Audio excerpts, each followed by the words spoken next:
Balaram, ang labanan at ang panganib sa mga taga-Dwarka, agad silang bumalik sa lungsod. Inilagay ni Krishna si Balaram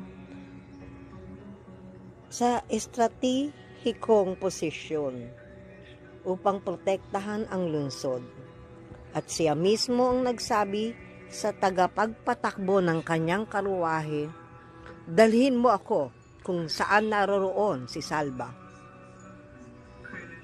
Ang karwahe ng Panginoon ay may watawat na may tatak ng Garuda, at nang makita ng mga sundalo ng dynasting Yadu ang watawat, naintindihan nilang nasa labanan na si Krishna.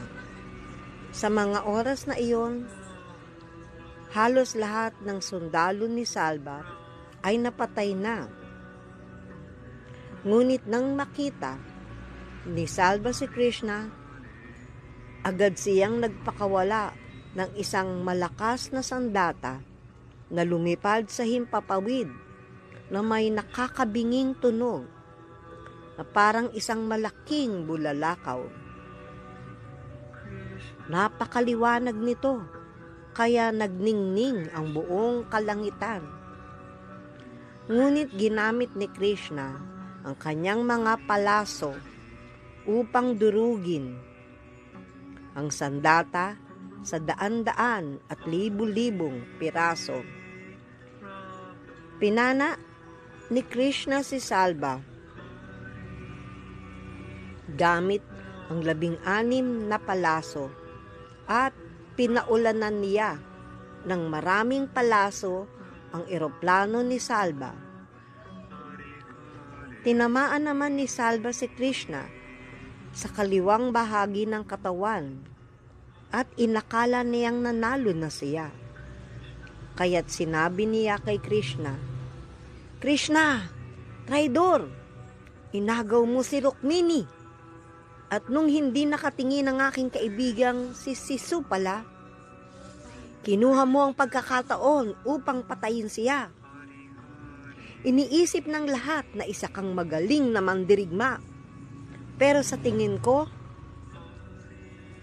kapag nanatili ka pa sa harap ko, mapapatay kita gamit ang aking mga palaso." Sumagot si Krishna, "Hangal na Salba, hindi mo alam na malapit na ang iyong kamatayan." Pagkatapos nito, pinalo ni Krishna si Salba. Naggamit ang kanyang pamalong club. Dahil dito, dumbugo ang laman loob sa katawan ni Salba. Sa pamamagitan ng kanyang kapangyarihang mistiko, naging hindi nakikita si Salba. Sa ilang saglit, may isang hindi kilalang tao ang lumapit kay Krishna sa gitna ng labanan at yumuko sa kanyang mga paa. Sinabing, "Ipinadala ako ng iyong ina na si Devaki upang ipaalam na ang iyong ama ay inaresto ni Salba at dinala na."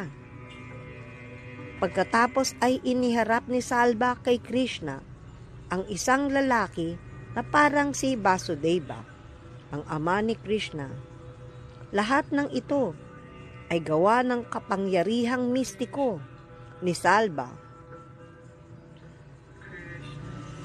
Sinabi ni Salba, "Tignan mo, Krishna, itong ama mo, at panoorin mo kung paano ko siya papatayin." At agad niyang pinugutan ng ulo ang huwad na Vasudeva.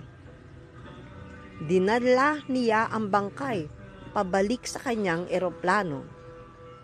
Akala ni Salba ay nalinlang niya si Krishna sa kanyang mga mistikong ginawa, kaya pinaulanan niya ng mga palaso si Krishna.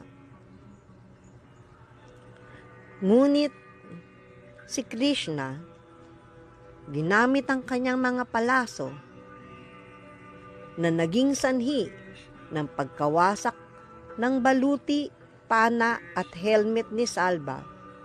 Sa isang matinding hampas mula sa pamalo ni Krishna, bumagsak sa dagat ang eroplano ni Salva at nadurog ito. Tumalon si Salva sa lupa at sumugod kay Krishna na may dalang pamalo. Ngunit pinutol ni Krishna ang kanyang kamay.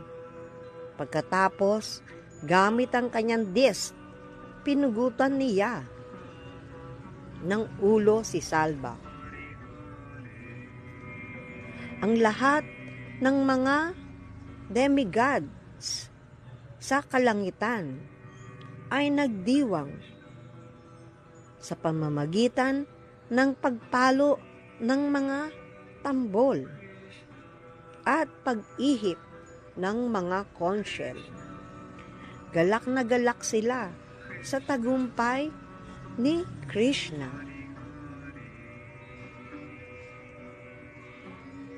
Haribol!